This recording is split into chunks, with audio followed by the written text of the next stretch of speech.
थोड़ी नींद आ रही है और जबरदस्ती पढ़े जा रहे हो, कोई बात नहीं, सो लिए, घंटे भर सो लिए, अपने आप उठ के पढ़ोगे तो इफिशियंसी बढ़ जाएगी। बेटा ये सबसे बड़ी बात है, बच्चा कोचिंग ही नहीं जाता है कि बेटा ये टॉपिक अपने आप डिसीजन ले लेता है कि सरफेस टेंशन छोटा टॉपिक है, क्वेश्चन नहीं पूछते हैं, 5 साल में एक बार पूछते, छोड़ देता हूं। नहीं, ये यहां से तेरा पतन स्टार्ट है। दुनिया का कोई भी युद्ध जीतना, कोई भी जंग जीतनी है तो सबसे पहली चीज होती है अपना कॉन्फिडेंस।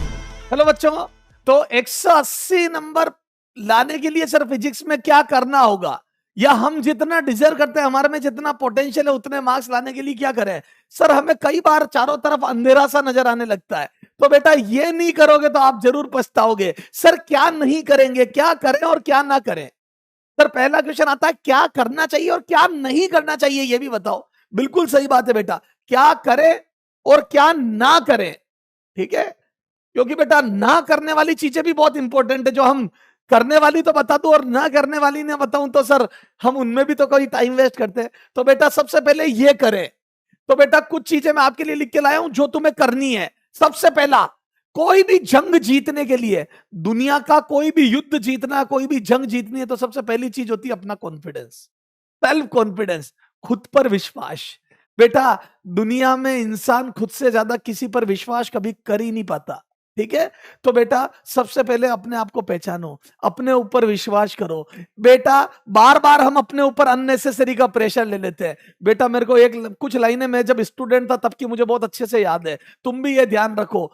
अगर हमारा बेटा, हम बहुत ईमानदारी से मेहनत करेंगे, अगर हमारा नीट में होता है तो बहुत अच्छी बात है, वरना नीट की किस्मत खराब है, ठीक है? इस एटीट्यूड से पढ़ाई करो, क्योंकि बेटा जब आप बहुत अच्छा करोगे या बहुत ज्यादा कोशिश करोगे तो मैं कह रहा हूं कुछ हमें हासिल होगा, कुछ नहीं होगा। हर समय हम चाहेंगे वैसा नहीं होगा, लेकिन अगर हमें कुछ हासिल नहीं हुआ, अगर हो गया तो बहुत अच्छी बात है नीट में, अगर कुछ हासिल नहीं हुआ तो मेरा यकीन मानना, अगर तुमने मेहनत करने की आदत डाली तुम आगे जाके इतिहास रचोगे। तो बेटा मेरे कहने का मतलब ये हो गया कि हम ईमानदारी से मेहनत करें और पॉजिटिव एटीट्यूड, इस एटीट्यूड से मेहनत करें, डरते हुए। बेटा ध्यान रखना, जिस चीज के लिए हम सबसे ज्यादा डरते ना, वो चीज हमें और ज्यादा डराती है।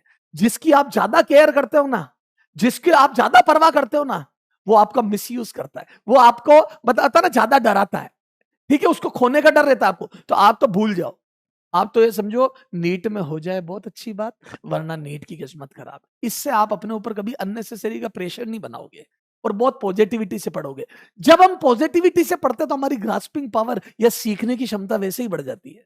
जब हमारा एटीट्यूड पॉजिटिव होता है, हमारे पता है चलने में नीट नजर आती है, खाने में नीट नजर आती है, सपने में नीट नजर आती है, तो अपने आप आपका होता ना आउटपुट बढ़ जाता है, आपका आउटपुट देने की क्षमता बढ़ जाती है, ठीक है?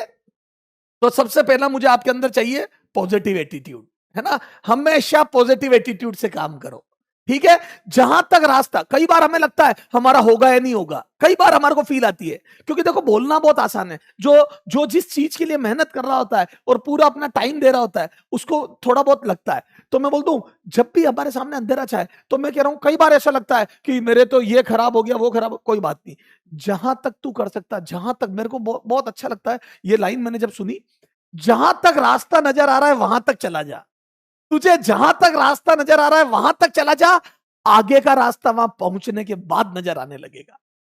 बेटा कभी भी पूरा रास्ता, आपको यहां से जयपुर जाना है, पूरा रास्ता कभी एक साथ नजर नहीं आता है। आप चलते चलो, आगे का रास्ता खुद ब खुद नजर आता है और मंजिल मिल जाती है, ठीक है? तो बेटा चलो तो सही, ठीक है सर। रेगुलर क्लास अटेंड करो। बच्चे क्लास अटेंड करने में मक्कारियां करते हैं, कभी नींद आ रही है क्लास छोड़ दी। बेटा स्टूडेंट के 5 लक्षण है: अल्पाहारी, ठीक है, स्वान निद्रा, ठीक है, त्यागी, गृह त्यागी। तो बेटा आपको त्याग तो करना पड़ेगा, ठीक है? सोते रहने से सिलेक्शन नहीं होगा। बेटा ध्यान रखना, सोने वाले को इतना ही मिलता है, बैठे रहने वाले को उतना ही मिलता है जितना प्रयास करने वाले छोड़कर चले जाते हैं। समझ में आ गई? तो बेटा अपन उस वो नहीं, हम तो छीन के खाने वाले लोगों में से। तो रेगुलर क्लास अटेंड करो। बेटा सबसे बड़ा गुनाह है क्लास मिस करना। फिर बाद में जब बेटा नीट से बाहर आओगे तो दोस्त तल्ले मारेगा, ये तो सर ने उस दिन क्लास में कराया था, और तुमको के कौन सी क्लास में? तो बेटा ये बहुत बुरी बात है। एक बच्चे को एडवांटेज मिल गया, तो बेटा मेरा मानना है कि 50-60% बच्चा, 60% और मोर देन 60% बच्चा तो रेगुलर क्लास ही अटेंड नहीं करता। तो बेटा वो तो आपका वैसे ही कंपटीशन कम हो गया। 20 लाख में से 60%, 12-15 लाख लोग तो रेगुलर क्लास अटेंड नहीं कर रहे हैं। तो मैं बोल दूं कंपटीशन तो 8-9 लाख लोगों में ही रह गया। तो बेटा ये तो आपके लिए गोल्डन चांस है कि जो रेगुलर अटेंड नहीं कर रहे उनको भाड़ में जान दो। तो रेगुलर क्लास अटेंड करो, क्योंकि बेटा आप वैसे ही पीछे हो जाते हो, क्योंकि टीचर जो क्लास के 2 घंटे में सिखाता है वो आप बेटा यकीन मानिए, क्योंकि उनके 15-20 सालों का निचोड़ होता है, वो उनको क्वेश्चनों को कोरिलेट करना आता है, कॉन्सेप्ट को सीक्वेंस में पढ़ाना आता है, कॉन्सेप्ट के साथ क्वेश्चन अटैच करना आता है। वो सीक्वेंस यकीन मानो आप खुद पढ़ के 50 दिन 1 महीने में भी नहीं बना सकते जो वो 2 घंटे में सिखाएंगे। तो बेटा खुद पढ़ लूंगा क्लास मिस करके, ये सबसे बड़ी मतलब होता ना आपकी गलत सोच है कि क्लास छोड़ देंगे और घर पे खुद पढ़ेंगे। नहीं, रेगुलर क्लास अटेंड करो, ठीक है, कोई टॉपिक ना छोड़े। कई बार होता है पांचों उंगलियां बराबर नहीं, किसी से हमारी फ्रीक्वेंसी टीचर से मैच करती, किसी से नहीं, किसी का कम ज्यादा समझ में आ रहा होता है, कोई बात नहीं, रेगुलर क्लास अटेंड करो और बेसिक क्वेश्चन सारे करो, ठीक है, इजी इजी क्वेश्चन करो, ठीक है साहब, ताकि क्या होता है ना, इजी क्वेश्चन गलत नहीं हो। बेटा रैंक बिगाड़ता है इजी क्वेश्चन का छूटना या गलत हो जाना या सिली मिस्टेक, ठीक है, वो मैं भी आगे बताऊंगा, ठीक है। तो सिली मिस्टेक ना करें, इजी क्वेश्चन ना छोड़े, कि कोई भी टॉपिक छोड़ के ना जाए, आ जाओ आगे, ठीक है। रेगुलर पढ़ाई करें। सर रेगुलर पढ़ाई करेगा क्या मतलब है? जैसे किसी दिन तो पढ़ लिया आप 10 घंटे, ओ हो, ठीक है, अगले दिन भी पढ़ लिया 8 घंटे, ओ हो, उसके बाद एक दिन सो गए कि यार बहुत पढ़ लिया, कुछ नहीं करा। अगले दिन 1 घंटे पढ़ लिया कि नहीं यार अभी 2 दिन पढ़े तो थे, नहीं, इससे आउटपुट नहीं आता। सर क्यों नहीं आता है? ऑन एंड एवरेज 4-5 घंटे रोज के हो तो रहे, नहीं, उसका रीजन है बेटा, जिस दिन मान लो तुमने बिल्कुल पढ़ाई नहीं करी, उस दिन मान लो आपको बोटनी का एक चैप्टर कंप्लीट हुआ, उसका होमवर्क मिल गया और वो करके नहीं गए, तो आप क्लास में बेटा पूरे क्लास से कट हो जाओगे, उस टॉपिक के कॉन्सेप्ट ही वीक रह जाएंगे। जिस दिन बहुत ज्यादा पढ़ लिया, उस दिन पता पड़ा कि होमवर्क जो था वो सब हो गया, सारे एक्सरसाइज वगैरह कर ली, तो बाकी का टाइम क्या पढ़े, तो आगे का पढ़ने बैठ गया कुछ भी। तो बेटा रेगुलर स्टडी में क्या होता है, जो काम चल रहा है वो कंप्लीट होता रहता है। तो बेटा रेगुलर स्टडी, तो बेटा इस टाइप से उठ पटांग पढ़ाई ना करें, ये ग्राफ नहीं होना चाहिए पढ़ने का, ये ग्राफ नहीं होना चाहिए। तो सर एक फ्लैट ग्राफ, लाइफ में फ्लैट ग्राफ नहीं चलता, लेकिन पढ़ाई में ये कंसिस्टेंसी थोड़ा बहुत ऊपर नीचे हो सकता है, लेकिन लगभग 6 to 8 hour daily self study होनी चाहिए। 6 से 8 घंटे की डेली सेल्फ स्टडी होनी चाहिए। उससे क्या रहता है, रेगुलर कंटेंट हमारा क्लास में जो चल रहा होता है वो कवर होता रहता है। उससे हमारे को जब सर डीपीपी या मॉड्यूल या एक्सरसाइज डिस्कस करते हैं तो मैक्सिमम आउटपुट निकलता है, हमारे doubt end to end clear हो जाते हैं, हमारी अंडरस्टैंडिंग बेटर हो जाती है उन चीजों के लिए, क्योंकि हम घर से सोच के आते हैं उन पर। तो सर जो चीज बताते हैं हम कोरिलेट कर पाते हैं, ठीक है साहब। तो रेगुलर पढ़ाई करेंगे, ठीक है। Never follow a fix time table. Sir कैसी बातें करते हो आप, टाइम टेबल के लिए मना कर रहे हो?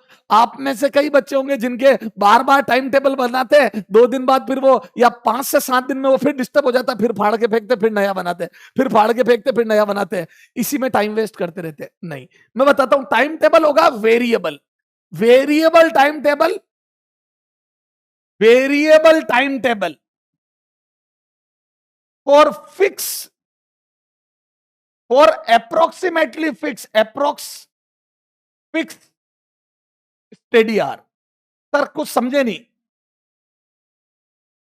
पढ़ाई के घंटे फिक्स कर सकते हो आप कि 6 से 8 घंटे पढ़ेंगे, ये थोड़ा ऊपर नीचे 6, 7, 8 घंटे हो सकता है, लेकिन फिक्स टाइम टेबल, 2 घंटे फिजिक्स पढ़ेंगे, 2 घंटे बॉटनी पढ़ेंगे, 2 घंटे जूलॉजी और 2 घंटे केमिस्ट्री। ऐसा टाइम टेबल कभी नहीं बन सकता, ये आपका प्रैक्टिकली वर्क ही नहीं करेगा।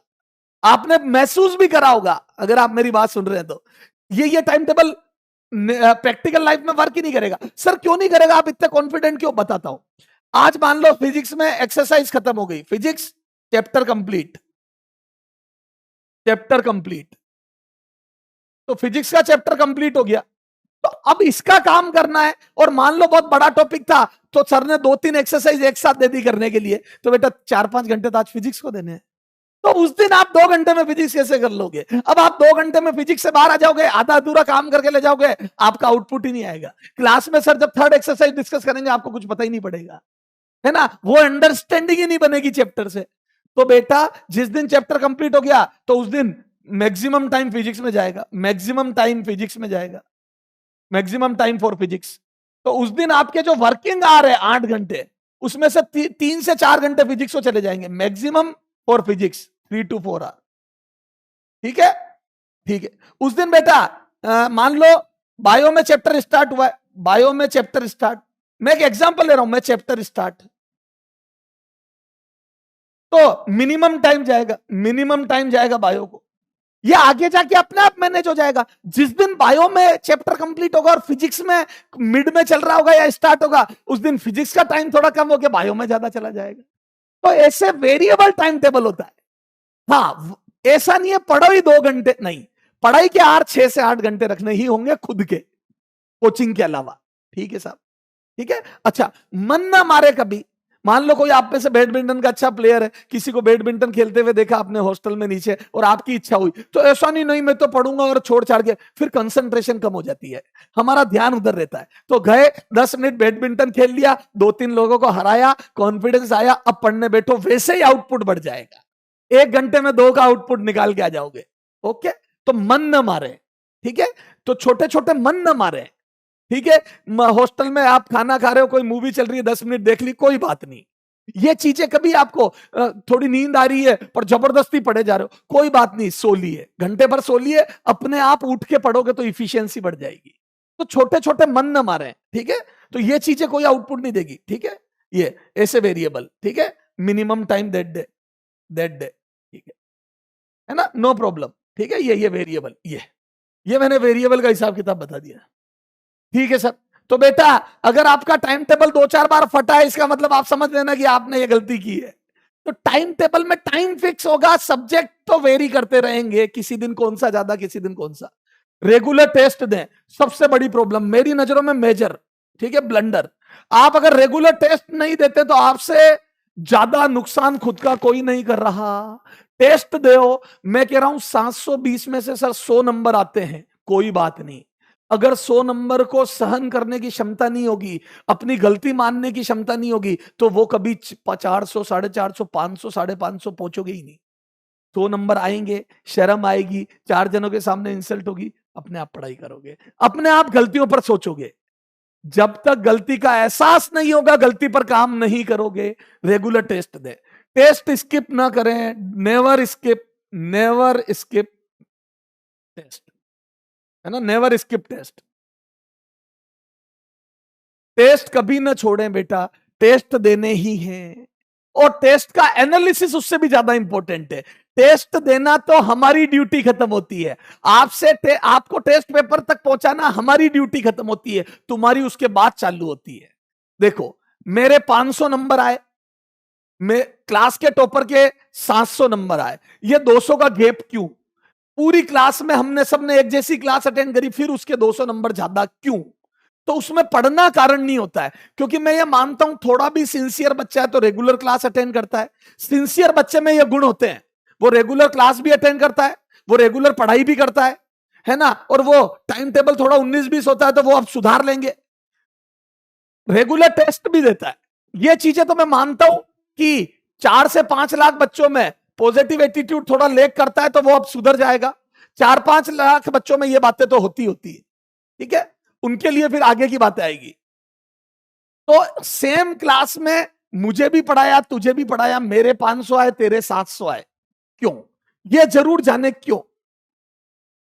इसको ये आता है टेस्ट एनालिसिस में, ये है टेस्ट एनालिसिस। अगला, ये बच्चे मिनिमम बच्चे करते हैं, मतलब ये मैं बोल रहा हूं बेटा, जो 20 लाख एग्जाम दे रहे हैं 2 to 3% ही करते, 2 to 3%, इससे ज्यादा बच्चे नहीं करते, ठीक है। मैं कह रहा हूं चलो 2 to 4%, बस 4-5% ले लो, इससे ज्यादा नहीं करते, 2 to 5%, ठीक है। 3 से 5% बच्चे ऐसा करते होंगे, और उसमें से 2% बच्चों को कॉलेज मिल जाता है।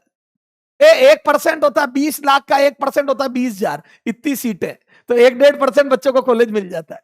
2 से 5% बच्चे ये काम करते हैं, उसमें से 1% नीट में चले जाते हैं, एमबीबीएस गवर्नमेंट कॉलेज में, ठीक है साहब। तो टेस्ट एनालिसिस करें, ठीक है। तो नंबर कम क्यों आए? इसमें टेस्ट एनालिसिस में क्या करोगे बेटा इसमें मैं तेरे को रामबाण दे रहा हूं। सबसे पहले लिख लो कितने आ सकते थे, यहां पे लिखो कितने आ सकते थे और कितने आए, यहां लिखोगे कितने आ सकते थे। पहले तो देखो कितने आ सकते थे, आ सकते थे,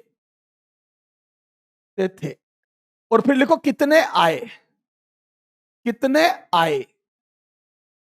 ठीक है, जैसे आपके आ सकते थे मान लो 650 और आए 500, तो देखना ये 150 नंबर की ये है ना, कितने कटे ए लॉस्ट मार्क्स ए, कितने कटे, कितने कटे कटे, तो बोल दो ये 150 आ गए। इनके रीजन जानो, इनके रीजन, ये है एनालिसिस, रीजन, रीजन। ठीक है, कारण, कारण, कारण, क्या कारण रहा, यहां से आपका इंप्रूवमेंट शुरू होता है। बेटा टेस्ट दिलवाना हमारा काम, या हमारी ड्यूटी खत्म होती है, हमने पेपर बना के अच्छा दे दिया। अब टेस्ट का एनालिसिस, यहां से आपकी ड्यूटी स्टार्ट होती है, ये आपको नीट में सेलेक्ट करवाएगा, यहां से आपका इंप्रूवमेंट। कई बच्चे होते हैं 500 नंबर 550 है, ड्रॉप करा कि ड्रॉप करूंगा तो सिलेक्शन हो जाएगा, नहीं, फिर उसके 500 500 ही रह जाते हैं, 5-10 नंबर बढ़ते हैं, फिर ड्रॉप करते हैं, फिर 5-10 नंबर बढ़ते हैं, ऐसे सिलेक्शन नहीं होगा। सिलेक्शन होगा इंप्रूव करने से, और इंप्रूवमेंट यहां छुपा हुआ है, सारा इंप्रूवमेंट यहां छुपा हुआ है। यह सबसे इंपॉर्टेंट पॉइंट है मेरी नजरों में, इससे ज्यादा इंपॉर्टेंट कुछ नहीं है जो मैं बता रहा हूं उसमें, इससे ज्यादा इंपॉर्टेंट कुछ नहीं है कि टेस्ट का एनालिसिस करें, कितने आ सकते थे और कितने आए, ये देखना। आपके कम से कम 150 200 250 नंबरों का डिफरेंस निकलेगा, क्योंकि आप क्लास अटेंड करते हो, आप मटेरियल करते हो, आप क्वेश्चन करते हो, आप डीपीपी डिस्कशन में बैठते हो, क्लास में रेगुलर क्लास लेते हो, तो बेटा आप पढ़ते तो हो, फिर भी 150-200 नंबर का डिफरेंस, इसके कारण निकलेंगे। कारण क्या थे, तो इसमें आएगा एक तो सिली मिस्टेक, सिली मिस्टेक, ठीक है, क्वेश्चन ध्यान से नहीं पढ़ा, रीड क्वेश्चन प्रॉपरली, क्वेश्चन ध्यान से नहीं पढ़ा, क्वेश्चन ध्यान से नहीं पढ़ते हो, ध्यान से नहीं पढ़ा, नहीं पढ़ा, ठीक है, चारों ऑप्शन नहीं पढ़ते हो, क्वेश्चन ध्यान से नहीं पढ़ा, नॉट करेक्ट लिखा हुआ था, इनकरेक्ट पूछा था, नॉट करेक्ट इनकरेक्ट, इसमें ऐसी मिस्टेक आती है, देखो यहां पे लिख रहा हूं मैं, मार्क्स कटने के कारण, टेस्ट एनालिसिस वाली बात लिख रहा हूं, टेस्ट वाला, टेस्ट एनालिसिस, एनालिसिस, मार्क्स कटने के कारण, मार्क्स कटने के कारण, कटने के कारण, कारण, ठीक है। एक होती है सिली मिस्टेक, बहुत करी, ठीक है, सिली मिस्टेक में क्या किया बेटा, यूनिट ध्यान से नहीं पढ़ी, यूनिट ध्यान से नहीं पढ़ी, यूनिट ध्यान से पढ़े, यूनिट पर ध्यान दे, मैं फिजिक्स की बात कर रहा हूं, मैं ध्यान दे, हालांकि सारों में ध्यान दे, ठीक है।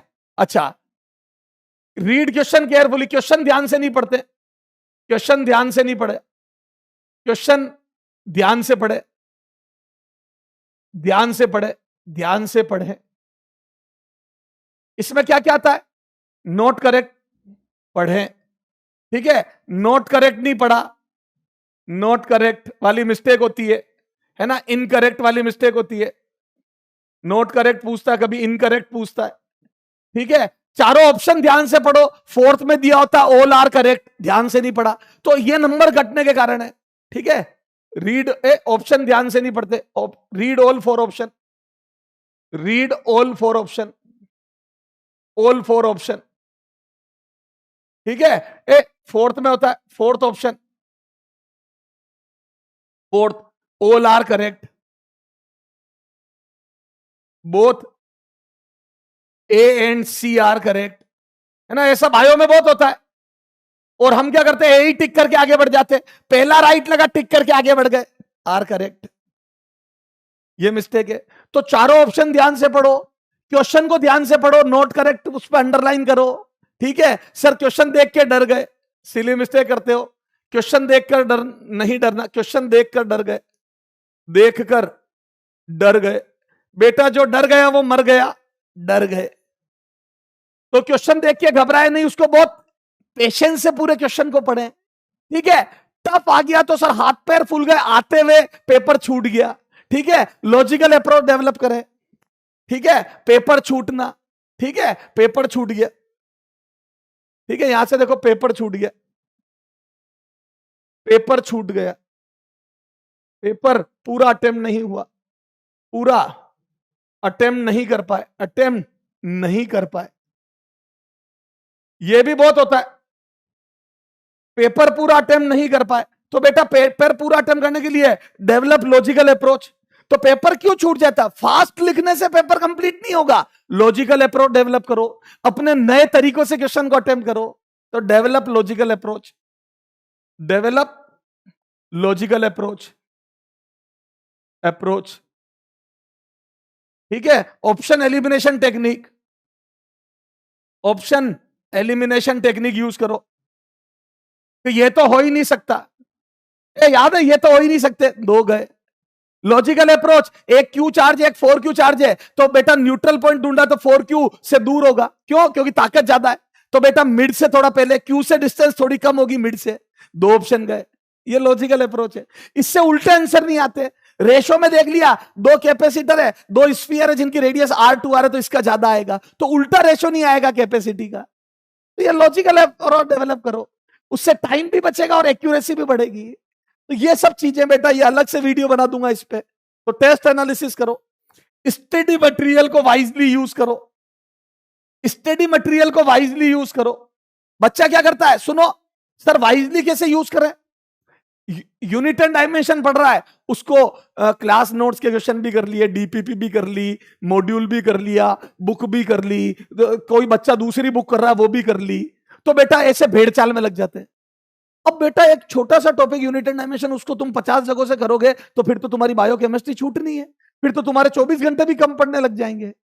नहीं बेटा, हमारे पास लिमिटेड टाइम है बेटा, दुनिया में इतना कंटेंट अवेलेबल है कि आप यूनिट एंड डायमेंशन पूरी जिंदगी करो तो भी क्वेश्चन खत्म नहीं हो, इतना समंदर से। तो बेटा इतनी ज्ञान की गंगाएं मेरी, इतने क्वेश्चन अवेलेबल है कि जिंदगी में ही खत्म नहीं हो।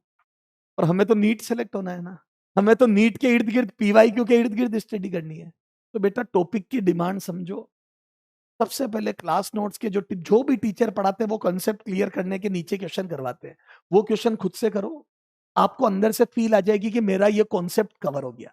जैसे एक टॉपिक में 10 कॉन्सेप्ट है, तो उन 10 पे 2-2 3-3 क्वेश्चन कर लो खुद से।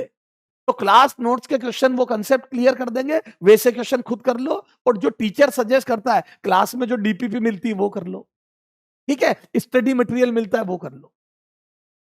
अब सुनो, अब हम देखते हैं कि दूसरा बच्चा बुक कर रहा है, हम नहीं कर रहे। अरे बेटा लाके रख ले, है ना, जो भी बुक आपके टीचर सजेस्ट करते हैं वो लाके रख ली।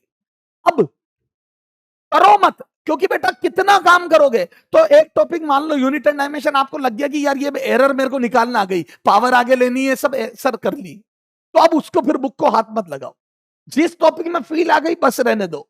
फिर करा, एक टॉपिक में डीपीपी में क्वेश्चन कम लगे, मान लो कोलिजन के क्वेश्चन डीपीपी में कम है, मॉड्यूल में कम लगे, प्रैक्टिस नहीं हुई, फील नहीं आई, क्लास में भी सर ने मान लो उसके एक एक 2-2 क्वेश्चन करा के कंसेप्ट क्लियर कर दिए, पर हमें ऐसा लग रहा है हमारे से नहीं होंगे, फिर निकाल लो बुक और वो उस पर्टिकुलर जगह पर जाके कोलिजन के क्वेश्चन कर लो। इससे तुम्हारा कॉन्फिडेंस मेंटेन रहेगा, हम बुक भी कर रहे हैं, खत्म। बाकी इससे ज्यादा कोई रिलेवेंसी है नहीं, ठीक है। तो बेटा आपको ये लगना चाहिए कि आपका कॉन्सेप्ट क्लियर हो गया और आप उसके क्वेश्चन कर लोगे, बस ये फील डेवलप होनी चाहिए, ठीक है। तो वाइजली यूज करो, ठीक है। कई टॉपिक होते हैं जैसे बेसिक मैथ, अब बेसिक मैथ क्लास में पढ़ाया वो कर लो, बहुत है, ज्यादा कुछ करने की जरूरत ही नहीं है। और ज्यादा जो डीपीपी दी, टेस्ट दोगे अपने आप काम के क्वेश्चन आ जाएंगे, खत्म। हाँ, PYQ सारे करने, PYQ 100% करने, PYQ रिपीट होते हैं, PYQs 100% करें, ठीक है। अच्छा, अपने फिजिक्स में एनसीईआरटी की ज्यादा इंपॉर्टेंस नहीं है, इररिलेवेंट बहुत है क्वेश्चन, क्योंकि जेई और नीट की दोनों की सेम एनसीईआरटी है, तो अनटिसेंट क्वेश्चन भी बहुत दिए हुए। जो चीज पढ़ाई जा रही है उसके अलावा क्वेश्चन दे दिए तो नहीं करनी है बेटा, मैं 100% स्ट्रांगली सजेस्ट करता हूं नहीं करनी है, ठीक है। हाँ, उसके जो एनसीईआरटी एग्जाम्पलर है नीट लेवल के, वो अपने आप आपको किसी बुक में मिल जाएंगे, उससे कर लो, ठीक है। बाकी एक्सरसाइज के क्वेश्चन नीट के लिए काम के नहीं है, हमें 4 ऑप्शन वाले क्वेश्चनों को करने हैं ताकि हमारी ये सब चीजें डेवलप हो, लॉजिकल अप्रोच, ऑप्शन एलिमिनेशन, ये डेवलप हो, ठीक है साहब, ठीक है। अच्छा, कोई भी टॉपिक स्किप ना करे। तो वाइजली कैसे यूज करना समझ में आ गई? मटेरियल उतना ही यूज करना है जितने में हमारे को उस टॉपिक में कॉन्फिडेंस आ जाए और हमें लगे कि हमसे हो जाएगा, क्योंकि अंत नहीं है। तू एक बुक करेगा, अगला दूसरी कर रहा होगा, तो तेरा दिमाग होगा, तो तुम लोगों को देख देख के लोग क्या कर रहे हैं उससे तुम्हारे को बहुत फर्क पड़ता है। नहीं पढ़ना चाहिए, तुम्हारी प्लानिंग प्रॉपर होनी चाहिए। ठीक है साहब, कोई टॉपिक न छोड़ें बेटा, ये सबसे बड़ी बात है। बच्चा कोचिंग ही नहीं जाता है कि बेटा ये टॉपिक अपने आप डिसीजन ले लेता है कि सरफेस टेंशन छोटा टॉपिक है, क्वेश्चन नहीं पूछते हैं, 5 साल में एक बार पूछते, छोड़ देता हूं। नहीं, ये यहां से तेरा पतन स्टार्ट है, क्योंकि तुम जो छोड़ के जाओगे वो तुम्हारे अंदर एक डर पैदा कर देगा, और उसके क्वेश्चन तुम्हारी धज्जियां, जब जब टेस्ट में उसके क्वेश्चन आएंगे तुम्हारा कॉन्फिडेंस कभी बन ही नहीं पाता है।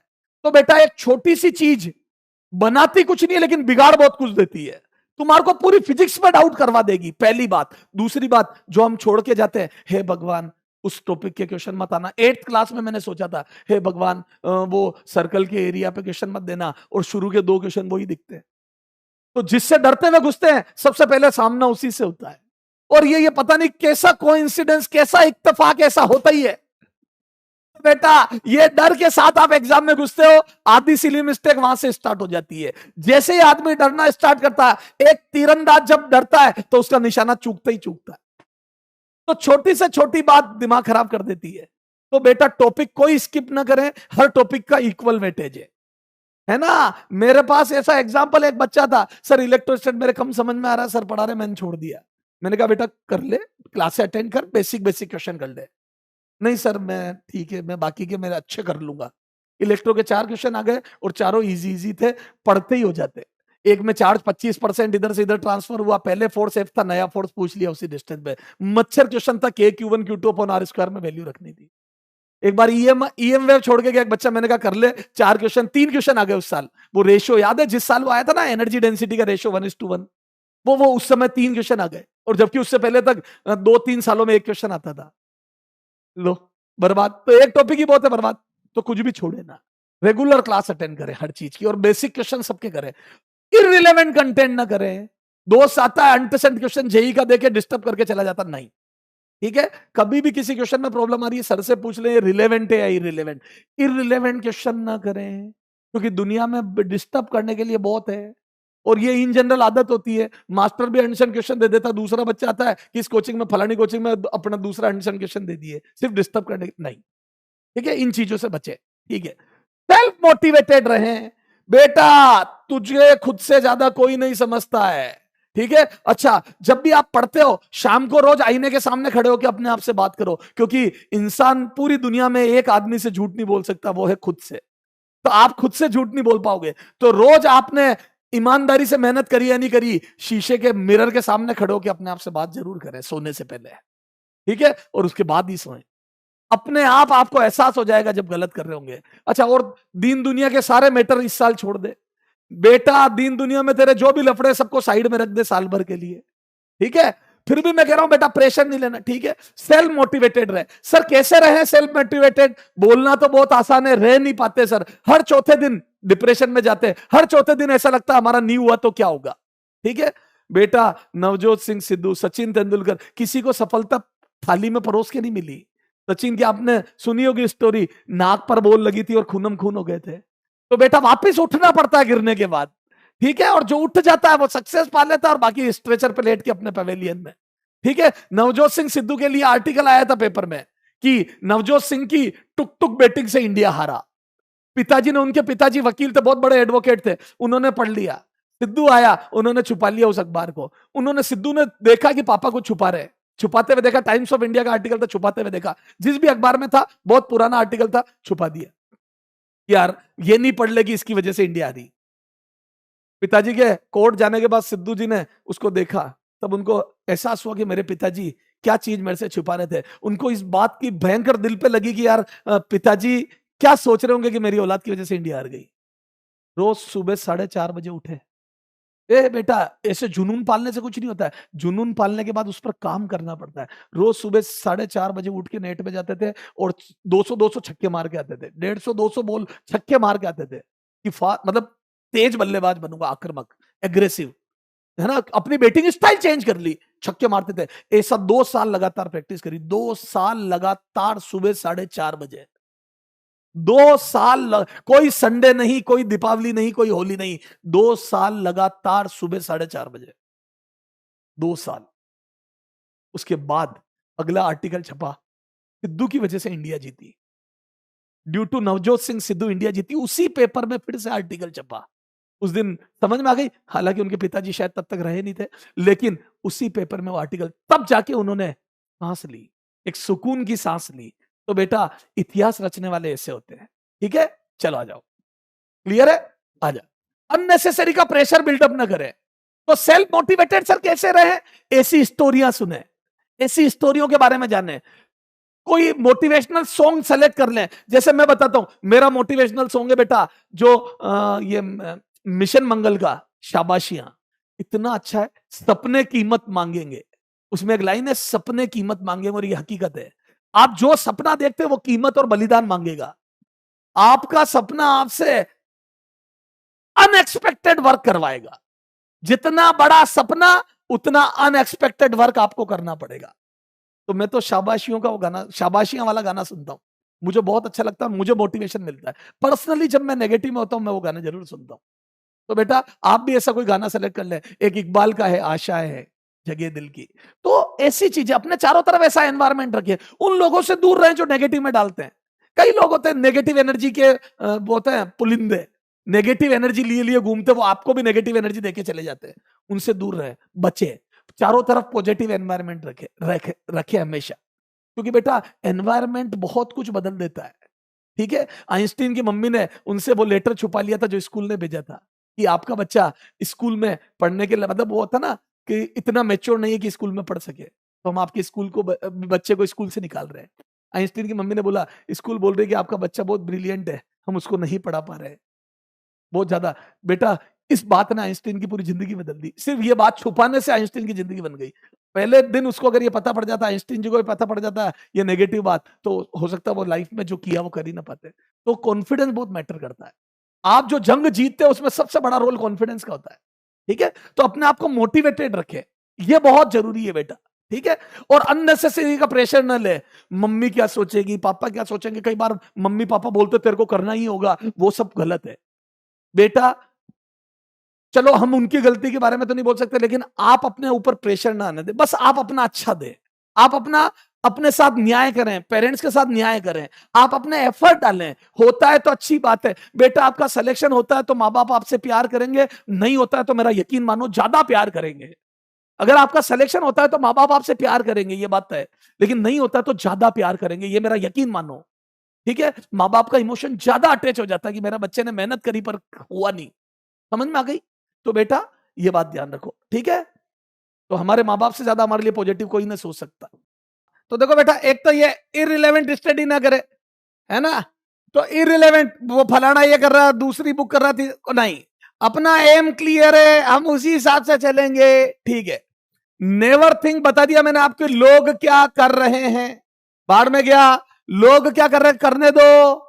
ठीक है, अपने को तो पीवाईक्यू के इर्द गिर्द स्टडी करनी है, और जो टीचर बोले वैसा काम करना है। और be aware from negative think thoughts.